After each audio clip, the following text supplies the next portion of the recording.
Hey everyone, welcome back. We're diving deep today into something I know a lot of you are curious about, and especially those of you who are, pretty serious about your health, and that is water filtration.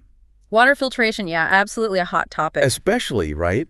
Because there are so many options out there now. So many choices. And we've gotten a ton of questions about two systems in particular, and those are eSpring and reverse osmosis. Right, the RO systems, yeah. A lot of you are trying to figure out, okay, what is the difference, especially when it comes to health? So we've got a stack of your research, and that's what we're going to break down today. Awesome, let's do it. So let's jump right in. Okay, eSpring versus reverse osmosis. From what I'm gathering, the first big difference that jumps out is their kind of philosophy on filtering. eSpring seems to be more about, a balanced approach. Yeah, selective filtration. Right, it's taking out the really bad stuff, the lead, the mercury, forever chemicals, pesticides, all the stuff you really don't want, but it's trying to keep the minerals in there. Exactly, it wants to retain those beneficial minerals. Okay, so that's eSpring, and then we've got RO, and it's basically get out of here, everything. Pretty much. RO is like the ultimate bouncer at the club. Yeah, right. Up to 99% of impurities gone. That sounds pretty good, but then the research is pointing out that minerals get taken out too. So I guess the question is, are we sacrificing something for that ultra-pure water? That's the debate, isn't it? And both systems come with their own bragging rights. The research shows that eSpring is NSF certified, and RO has that WQA stamp of approval. Okay, so real quick, can you just explain what those certifications actually mean? Why should we care? Good point. Basically, those certifications tell us that the systems have been independently tested and verified to actually do what they claim. They're not just slapping a label on it and hoping for the best. So they've actually got to prove they can remove those contaminants they list. Exactly. They've got to walk the walk. But like we said, the big difference is RO is so good at its job that it can also take out beneficial minerals like calcium and magnesium. Which brings us to this whole mineral debate, right? Because the research is saying that RO water is acidic and that it could actually be harmful. Is that really true? Okay, let's unpack that. Acidic refers to the pH level of the water. So picture a scale from 0 to 14. 7 is neutral. Anything below 7 is acidic, and anything above is alkaline. Okay, got it. So lemon juice is acidic. Exactly, very acidic, and baking soda would be alkaline. Makes sense. So where does RO water fall on this pH scale? Well, because RO removes those minerals that act as natural buffers, the water tends to have a lower pH, so it leans towards the acidic side.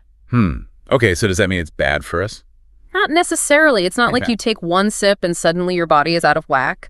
But over time, if you're only drinking water with a lower pH, it can potentially mess with your body's own natural pH balance. Oh, okay. So our bodies have a specific pH they like to be at. Absolutely. Your body works really hard to maintain a slightly alkaline pH, which is super important for pretty much every function. It's this delicate dance to keep everything running smoothly. And you're saying minerals are what? The dancers in this whole pH dance party? You got it. Minerals like calcium, magnesium, potassium, they're all crucial for keeping that balance. And guess what? RO systems often remove those exact minerals. Uh-oh, not good. So what happens if that balance gets thrown off? The research mentioned some pretty scary stuff like problems with our bones and even our hearts. Right. Those are some of the concerns. Think about it. Your body needs calcium for strong bones and magnesium for a healthy heart. If you're consistently drinking water that's low in these minerals, your body might start taking them from other places to make up the difference. Like robbing Peter to pay Paul. Exactly. Your body's smart. It's going to do what it needs to survive. But if you keep pulling from your mineral savings account without making any deposits, eventually you're going to run into trouble. That makes total sense. But then there's that other side of things, right? The whole reason we're filtering is to get rid of the bad stuff. So how do we balance that with the mineral concerns? It's a balancing act for sure, and that's where understanding your own water situation comes in. If you live in a place where the water is heavily contaminated, then that superfiltration power of RO might be worth it, even with the mineral loss. Makes sense. You got to pick your battles. Exactly. But if your water quality is generally pretty good, then a system like eSpring, which is more targeted in its approach, keeping those minerals, that could be a better fit. Right. Okay, I'm following you.